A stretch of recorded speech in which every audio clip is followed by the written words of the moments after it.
In this episode of What's the Difference, I'm going to break down the differences between the Pec Deck and the Fly machine. If your gym has both versions of these chest machines, you are likely wondering what the difference is, if any. Although they seem very similar, there are major differences between the Pec Deck and the Fly machine. One major difference between the two is where they allow for a greater range of motion. The Pec Deck, you get a greater range of motion at the finish position of the exercise when the pads come together. As you can see here, there's only about 6 inches of distance between the elbows in the finish position.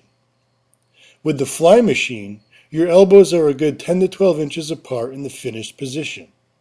This means that the Pec Deck is better for targeting the inner chest muscle fibers. Speaking of range of motion, the Fly machine actually allows for a greater range of motion at the start of the exercise. When you do the Pec Deck, you have to rotate your arms back so that your elbows point down toward the floor and your upper arms are perpendicular to the floor as you press on the arm pads.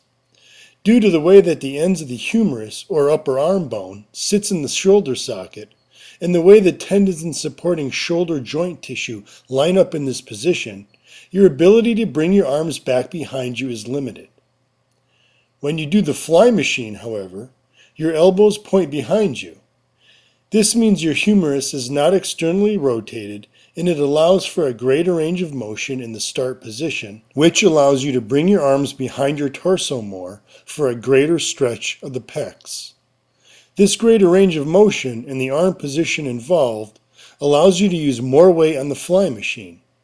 More weight means greater overload on the pecs, and that can lead to greater muscle growth.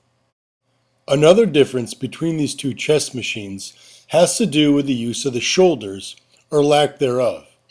Because the arms are externally rotated when you do the Pec Deck, it makes it difficult for the front deltoids to assist the chest during the exercise.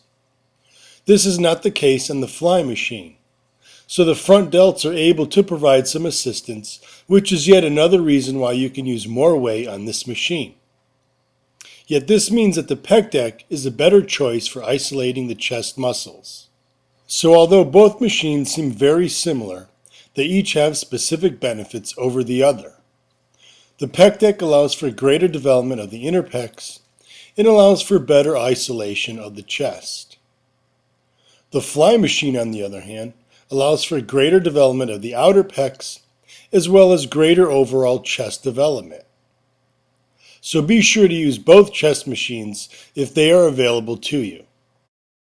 If you need more overall chest size or more size in the outer pecs, then I suggest that you use the Fly machine more often as your last chest exercise when you train chest.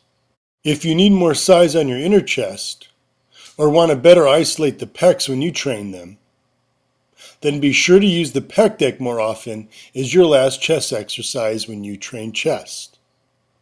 And be sure to check out other great videos like this one at jimstoppani.com.